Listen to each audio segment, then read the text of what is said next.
Good evening. It's 7 o'clock in Berlin, 1 o'clock in New York, and my name is Kirill Gerstein. I'm a pianist, and you are listening to my view across the keyboard on IDAGIO Live, which is a streaming service where you can hear classical music and you can hear musicians such as myself talk about some recordings that particularly engage me this week in particular.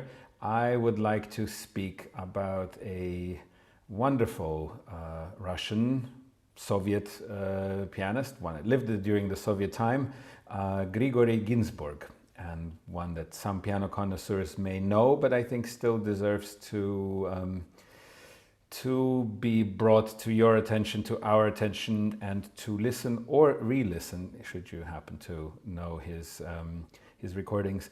And in a way, Ginzburg allows me to talk a little bit about what I'm often asked about, which is the Russian school, or do you feel yourself part of the Russian school? Is so-and-so playing like a Russian pianist?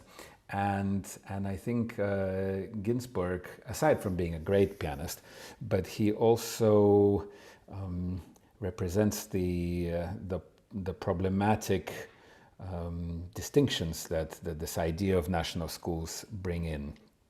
Because, well, to give you a little bit of his musical genealogy, born in 1904, studies with Alexander Goldenweiser, a contemporary of Rachmaninoff. Goldenweiser was born in 1875, very close from the musical circle, very close to Tolstoy, and his Goldenweiser's recollections of his time with Tolstoy are in a book called Near Tolstoy, one that I also recommend for you to check out. And they're also interspersed, still on the subject of Goldenweiser, they're interspersed some phrases and remarks about Goldenweiser in Tolstoy's writings, in his diaries.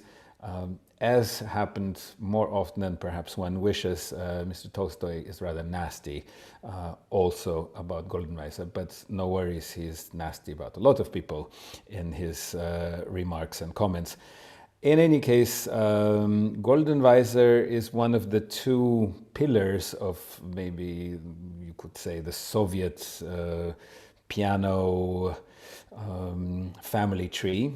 The other one being, of course, Heinrich Neuhaus, and Neuhaus is maybe more at the forefront of people's mind when it comes to the Soviet piano school, because of course he is the teacher of Sviatoslav Richter and Emil Gilels. And perhaps these two names are so often cited as the representatives of the Soviet Russian piano school, though already there you could say that, well, Gilels is a very different musician and a different pianist than Richter is, in both the physical way and in the aesthetic decisions. But Goldenweiser has a long list of really very refined, interesting, and very different kinds of pianists, and Ginzburg, the subject of my talk today, is one of them. Samuel Feinberg, the first one, incidentally, to record the well-tempered clavier in the Soviet Union, makes a number of wonderful transcriptions of Bach, a composer himself, is another prominent student of Goldenweiser. One of my teachers, Dmitry Bashkirov, a student of Goldenweiser, Lazar Berman, was a very different kind of virtuoso than both Ginzburg and Feinberg. Tatiana Nikolaeva, the great Bach player and close associate of Shostakovich, and a pianist with a very broad repertoire. So Goldenweiser has an illustrious list of very individual sounding pianists, and returning to what I said a few minutes ago about this Soviet or Russian school. So there you have Ginzburg that is perhaps less massive of a player than Gilels, and not monumental the way Richter is, in both the most positive way and in a way that one can respectfully criticize Richter for. And Ginsberg is maybe the most European and most golden age era sounding of the pianists in the Soviet period. So here's one that plays maybe in that vein of let's say the students of Liszt, of Moritz Rosenthal, a pianist that I'd like to speak about, and some other ones. So just to give you an example of that kind of playing, and all of these are of course teasers, because I hope that you'll use the playlist from today's episode as a springboard to explore the recordings of Grigory Ginsberg. And the playlist, as usual, you can find under hashtag view across the keyboard.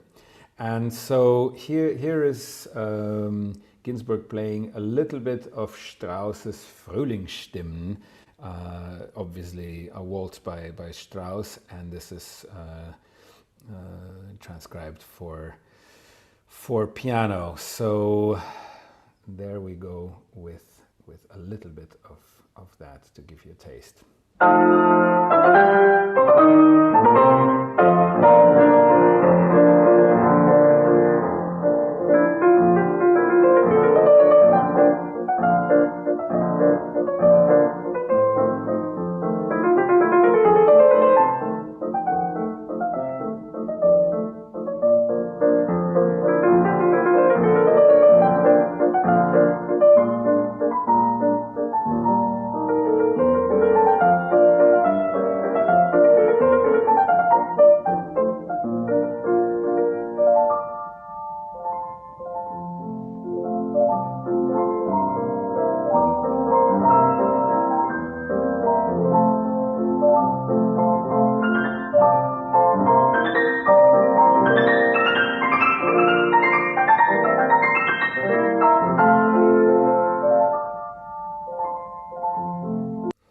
So you should listen, and I hope you will listen to the rest of this recording. I think this in the best sense of the word, salon-like elegance, and one that recalls, I think, the older emigre pianists such as Benno Moisevich is one that comes to mind, or one that was not older than Ginsberg, but also left Russia very early on, and that would be Shura Cherkassky. But here is Ginsberg amidst the Soviet Union playing of the Viennese Salon.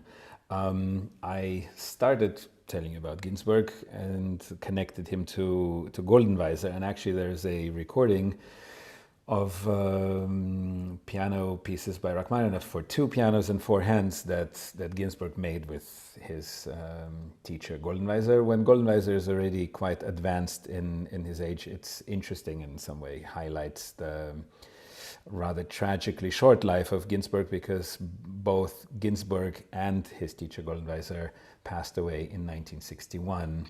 Ginsberg obviously being 25 plus years younger than his teacher. So there is a story that I will not vouch whether this is the authentic one or not, but this was conveyed to me by my teacher Dmitry Bashkirov, that supposedly during the recording sessions for this Rachmaninoff disc, of which I'll play you a little bit of, there were several times when Goldenweiser, being already older and perhaps physically in a less athletic pianistic form, missed some notes, and Ginsberg and the recording engineer supposedly did not want to put the respected older figure on the spot, so the sound engineer would address Ginsberg and say, Well, Grigori, if you could repeat this passage again, there was so a problem there. And so this happens 2 or 3 times until Goldenweiser, still in the role of the teacher as one remains, so often turns to Ginsberg, the super virtuoso, and says, well, you know, since it's a recording session, you really could have practiced a little bit to prepare. So no good deed will go unpunished. But here's a little bit of their recording, and this is from the second suite of Rachmaninoff, and usually one hears the waltz that is played so often also for encore. But I wanted to play the first movement, which is the introduction, and this is the alla marcia.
Goldenweiser, friend of Rachmaninoff from his student days, and Goldenweiser's student, Grigory Ginsberg, playing a part of the Rachmaninoff Suite number 2, and you can find both the suites recorded as well as some forehand pieces, and I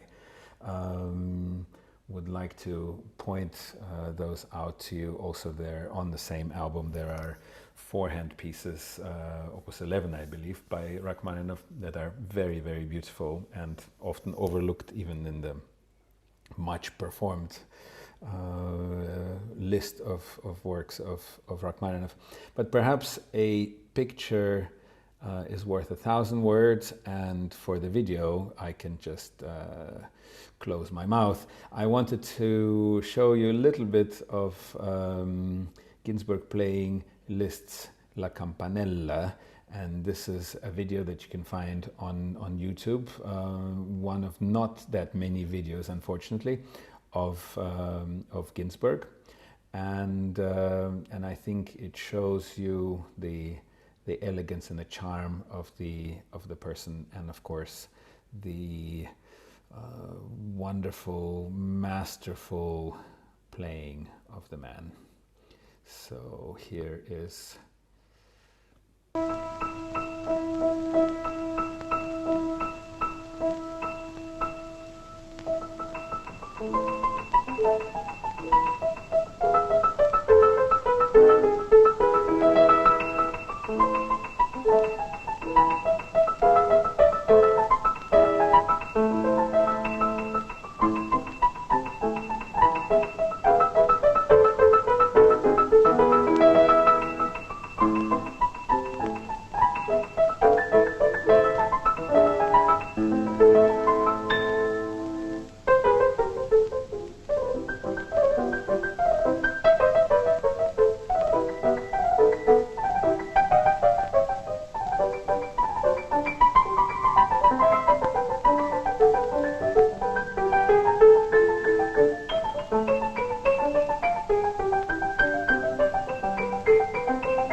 that you will hear the rest of this wonderful performance as well.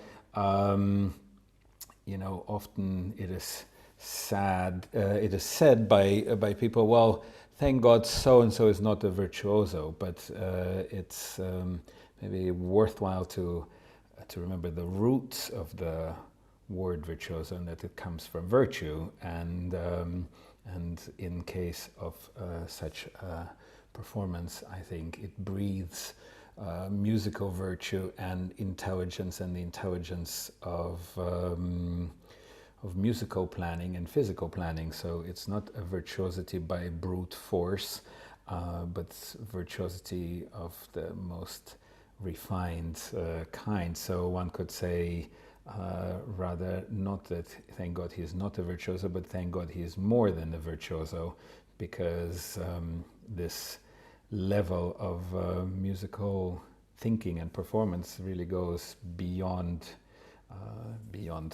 muscles and nerves contracting on a basis of a long practiced reflex, but it's much more than that.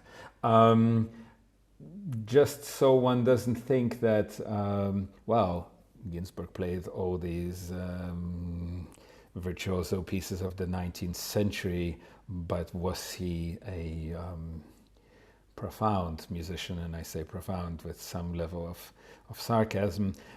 He did play chamber music as a significant portion of his musical engagement, and for fun, I added to the playlist something that is not just Ginsberg's wonderful piano playing, but also a recording of a chamber music piece, and this is the iconic Kreutzer Sonata by Beethoven, and here he is partnered by Leonid Kogan, of course one of the very greatest violinists in the Soviet Union, together with David Oistrakh. So just a beginning of the Kreutzer Sonata, and perhaps another time.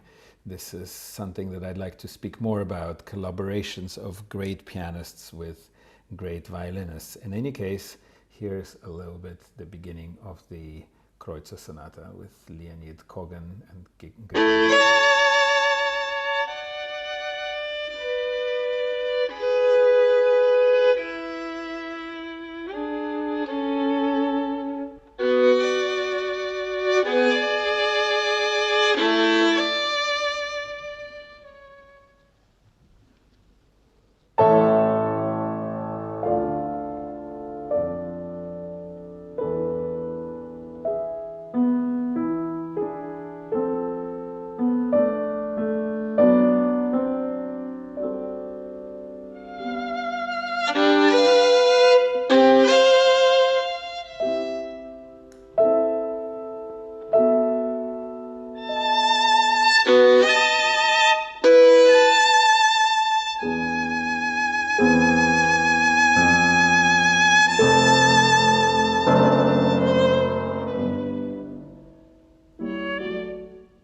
Well, I imagine many of you know how the Kreutzer Sonata continues from there on. Much to come, as they say in some commentary, non-musical, but indeed much to come. And in this recording that I find is very beautiful, and a document of a certain view from a certain time. So great musicians in the Soviet Union collaborating together, playing Beethoven's Kreutzer Sonata. From the repertoire and the less known things that are charming and worth also giving you a tease about, I wanted to play one of Carl Maria von Weber's many pieces, and the Konzertstück for piano and orchestra was in the repertoire of most pianists at the turn of the 20th century. It was much more rare to hear that lovely piece nowadays. And of course, the Invitation to a Dance is perhaps von Weber's one of his most famous pieces, and one of his most famous pieces for piano. It exists in many versions for orchestra, for piano, and arranged for other instruments. But I would like to play another piece by Weber that Ginsberg recorded, and this is a Rondo Brillante for piano, and this is Opus 62. And again, I find a very charming, wonderfully masterful playing by Grigory Ginsberg. So here's a little bit of the Weber Rondo.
It's hard to choose a moment where to turn it off because it is so good.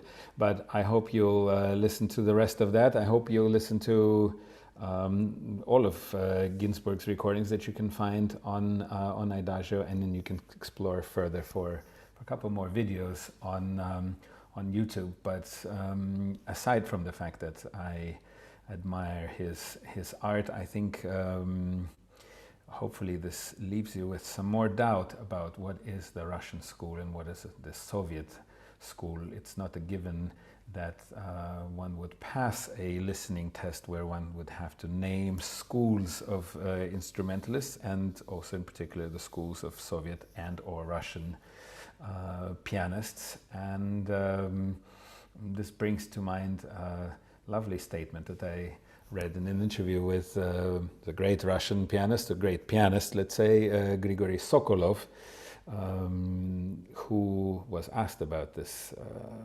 question of the Russian piano school, and he said, well, the country was huge, the difference even between somebody like Gilles and Richter is enormous. And then the lovely analogy that Mr. Sokolov made is that you sometimes go to a museum and you see a painting that says from the school of Rembrandt or from the workshop of Tizian, and then you turn the corner and there is a beautiful painting that you find very touching, and you see the sign and it says unknown master of 16th century.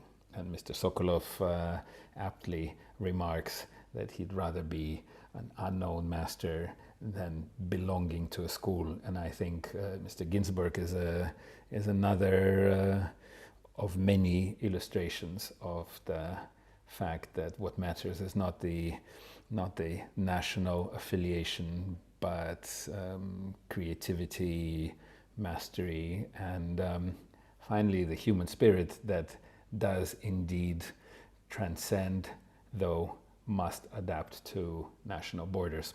So there we go. I hope you listen to more Grigory Ginsberg until next Monday, when I get to continue talking to you. If you care to tune in at 7 p.m. in Berlin on Monday evenings, that is 1 p.m. in New York, for example. And in the meantime, you can find the previous episodes of this under hashtag View Across the Keyboard. I'm Kirill Gerstein. I play the piano when I'm not on IDAGIO, and I hope you stay healthy, and have a lovely week of listening and hopefully enjoying